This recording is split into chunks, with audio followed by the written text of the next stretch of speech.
Oke, Assalamualaikum warahmatullahi wabarakatuh. Kembali lagi di channel Ismail Rida, dan kali ini saya akan membedah sebuah buku, salah satu buku favorit saya tentunya. Ini adalah buku yang paling horor, berjudul Iblis Menggugat Tuhan. Wah, mendengar judulnya saja ini sesuatu yang membuat kita akan berpikir, bernalar tentang apa sih isi dari buku tersebut. Nah, sekedar informasi awal bahwa buku ini dikarang oleh seorang yang bernama Daud Ibn Ibrahim Al-Shauni. Dia adalah seorang yang berkebangsaan Mesir dan kemudian diterjemahkan ke dalam bahasa Indonesia oleh seorang yang bernama Bima Sudiarto dan Elka Ferrani yang diberi judul dengan Iblis Menggugat Tuhan. Nah, kalau judul aslinya itu adalah The Madness of God, atau mungkin kalau kita artikan secara bebas itu artinya adalah kegilaan Tuhan. Nah, maksudnya seperti apa? Nah, ikuti saja video ini, saya akan mencoba menjelaskan tentang seperti apa isi dari buku ini. Yang jelas sangat menarik dan tentu saja menggugah kita. Dan buat Anda yang merasa bahwa fiksi itu adalah isinya percintaan belaka, oh jangan salah. Karena ada buku yang lebih dari itu, yang berbicara tentang teologi, perdebatan tentang filsafat, tasawuf, dan seterusnya. Nah, buku ini setebal 340 halaman, diterbitkan oleh Dastan Books, itu di Jakarta pada tahun 2008. Nah, ini cetakan yang ke-10 yang saya terima. Saya membeli buku ini itu pada tahun 2009, di sini saya tulis, dan merupakan koleksi buku saya yang ke-80. Oke, kenapa saya sampai beli buku ini? Karena awalnya dalam sebuah kajian epistemologi, teman-teman riuh bercerita tentang salah satu buku fiksi yang mengundang perdebatan, kayak gitu. Nah, buku inilah yang kemudian membuat saya memburu buku ini. Hanya ketemu di salah satu toko buku pada saat itu. Oke, kita mulai. Nah, kita ketahui bersama bahwa penciptaan manusia itu menimbulkan gejolak penduduk langit. Para malaikat kemudian protes kepada Tuhan atas keputusannya menciptakan makhluk yang satu ini, yang katanya akan menjadi perusak bumi. Tak hanya itu, iblis yang terkenal patuh dan ahli ibadah juga mengambil posisi oposisi yang mengkritik bahkan menentang Tuhan, yang berakibat pada pengusiran iblis dari singgasana langit. Seperti apa kisah lengkapnya? Kita akan lanjut setelah yang satu ini.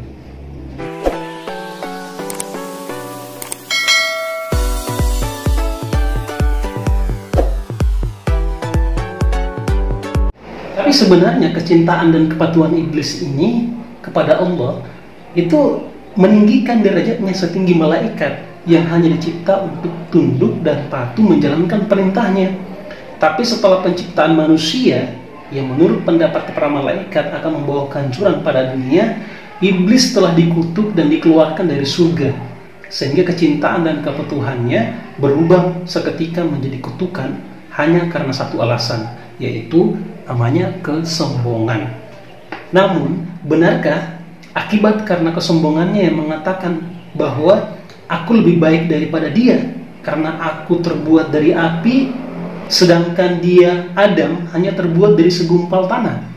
Sehingga kesetiaan iblis selama kurang lebih 700.000 tahun lamanya itu berbalas dengan kutukan dan pengusiran dari Tuhan yang terkenal Maha Pengasih. Ataukah itu hanya menjadi bagian dari skenario Tuhan, seperti halnya alasan yang dikemukakan Tuhan kepada malaikat bahwa dialah yang paling tahu apa yang tidak diketahui oleh makhluknya itu sendiri. Jadi sekedar saran buat teman-teman, kalau Anda membaca buku ini, barangkali tak cukup kalau sekedar menikmati. Kita perlu pemahaman yang intens dan penafsiran yang kritis. Jadi perlu adanya kehati-hatian yang ekstra. Dikarenakan novel ini adalah buku fiksi paling horor, Iblis Menggugat Tuhan. Ia bagaikan pedang yang mempunyai dua mata. Di satu sisi, novel ini dapat meningkatkan keimanan dan pengetahuan kita. Namun di sisi yang lain, novel ini juga dapat menggoyahkan keimanan dan menjerumuskan kita dalam pemikiran bahwa dunia ini hampa. Dunia ini hanyalah permainan Tuhan untuk menghibur dirinya yang kesepian, atau bahkan sebuah bentuk kegilaannya. Karena itu, barangkali sehingga penulis, yaitu Shauni, memberinya judul The Madness of God. Nah, kisahnya dimulai dari pertemuan antara seorang pendeta bernama Buhairah dan seorang utusan Tuhan bernama Muhammad SAW.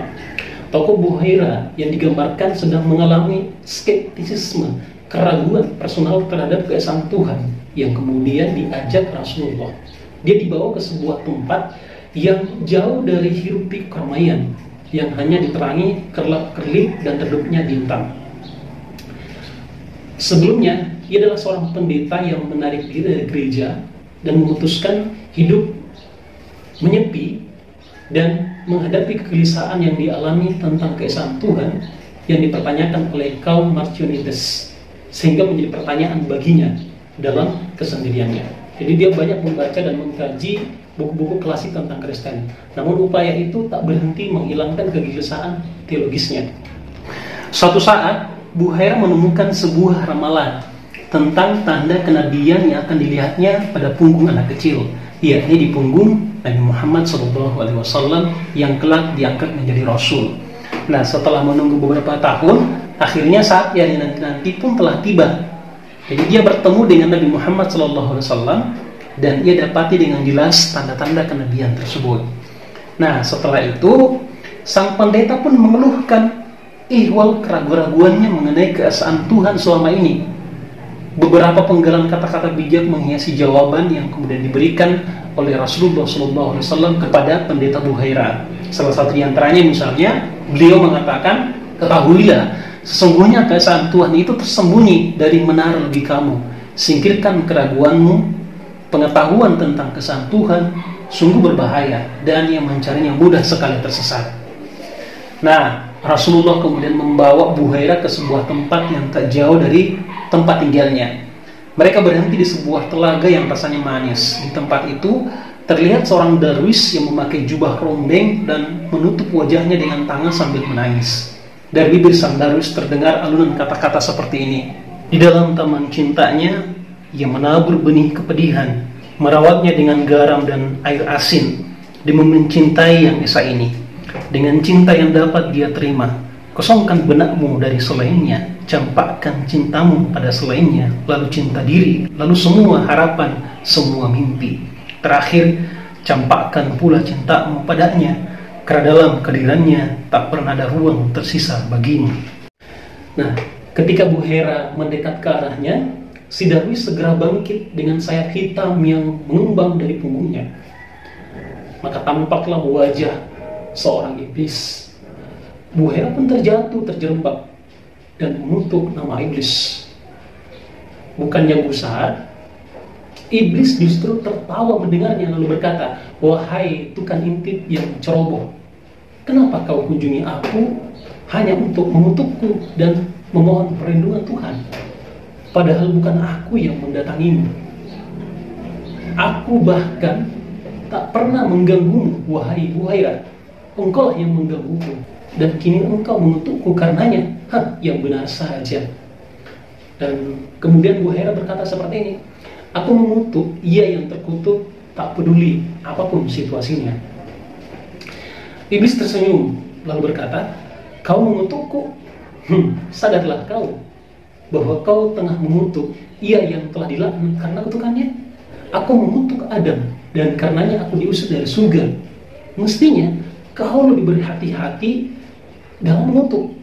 Atau memang kau tak ada bedanya dengan Adam yang juga diusir dari surga? Adam dan aku telah dikutuk oleh Allah. Jadi buat apa aku harus takut pada kutukan Buhairah?" Buhairah pun berkata begini, "Kau dikhianati oleh kesombonganmu sendiri, sedangkan Adam diusir dari surga karena hasutanmu, dan dia menyesal kepada Allah Subhanahu wa taala. Dia bertaubat kepada Allah dan memohon ampun kepadanya, sedangkan engkau tidak." Nah, apa jawaban iblis? Dia menanggapinya dengan seperti ini, "Kau bilang Adam berdosa gara-gara hasutanku? Kalau begitu, atas hasutan siapa aku melakukan dosa, Buhairah? Bukan kata ada ruang yang luput dari kekuasaannya. Jadi aku ini sebenarnya melakukan apa yang diperintahkan, dan aku sepenuhnya patuh pada keinginan Allah. Mau bagaimana lagi? Aku bukanlah Tuhan bagi keinginanku sendiri. Dan kau harus tahu, Buhairah, Adam saja tidak pernah berbicara kasar kepadaku. tidak pula menyalahkanku, walaupun aku telah menggiringnya di kehancuran. Tapi ia juga tak pernah melupakan perannya dalam kehancuranku. Maka aku dan keturunanku kemudian bersekongkol melawan Adam hanya setelah Allah mengusirku dari surga karena dia. Sekarang dengan naifnya kau berani menghinaku dan meninggikan derajat Adam dengan omong kosong bahwa hatinya penuh kepedihan dan penyesalan. Cuy. Jadi mungkin ibaratnya seperti itu. Kau tahu Bu Huwairah, aku menyembah Allah selama 700.000 tahun. Kamu sendiri umurmu sudah berapa? Ibadahmu sudah berapa lama? Tak sebanding dengan kelakuan, bahkan tak ada tempat tersisa di langit dan di bumi di mana aku tak menyembahnya. Sama sekali tak pantas bagimu untuk memandang sesama pemuja Allah dengan kebencian. Ibadahmu, walau dikali 1000 kali umurmu, tak lebih dari setetes air di lautan dibanding cintaku kepadanya. Apa hakmu menantangku yang masih terhitung malaikat Allah ini? Meludahiku dengan fitnah bahwa aku membangkang kepadanya. Jangan kau berani-berani mengaku pada Tuhanmu lalu mengatakan bahwa aku Bu Huwairah lebih baik daripada dia si iblis. Nah, teman-teman sekalian, sampai di sini, apa Anda sudah merasa bahwa betapa horornya buku iblis muka Tuhan ini? Dan kalau misalnya Anda mendapati jawaban sebagaimana yang dikemukakan iblis tadi, apa yang akan Anda jawab?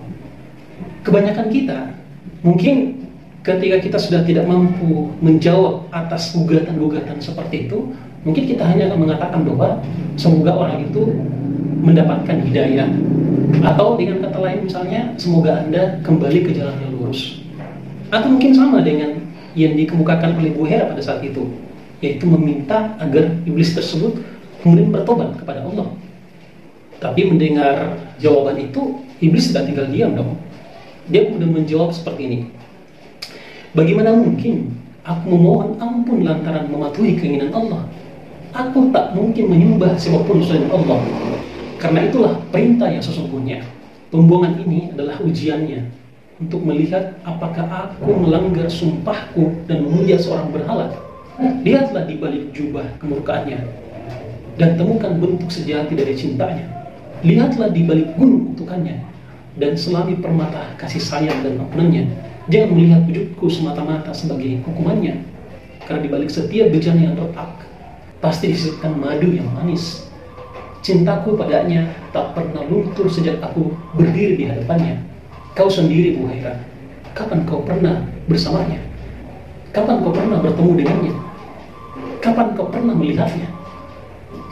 Sekali saja kau pandang matahari, sengatan cahayanya akan menyakitimu. Bahkan saat kau tutup mata sekalipun, akan masih sangat terasa panasnya. Sedangkan aku dalam keadaan buta pun masih bisa melihat wajah Allah. Jadi jangan hanya menilai fisik. Saat ku tetap Adam, yang kulihat pun hanya tanah hitam lagi busuk. Jika aku memang tak lebih dari sekedar wujud yang buruk, maka kau sendiri tak lebih dari kumpulan debu. Maka jangan tertipu oleh penampilan lahir segala sesuatu. Mengabaikan kesejatian batin bisa membahayakan mereka yang ingin memahami makna keesaan ilahi. Nah, teman-teman sekalian, di dalam buku ini ada kisah yang sangat menarik, seumpama raja dan putra mahkota yang kemudian dianalogikan menjadi hubungan antara iblis dan Tuhan. Mau tahu kisahnya seperti apa? Nantikan video berikutnya.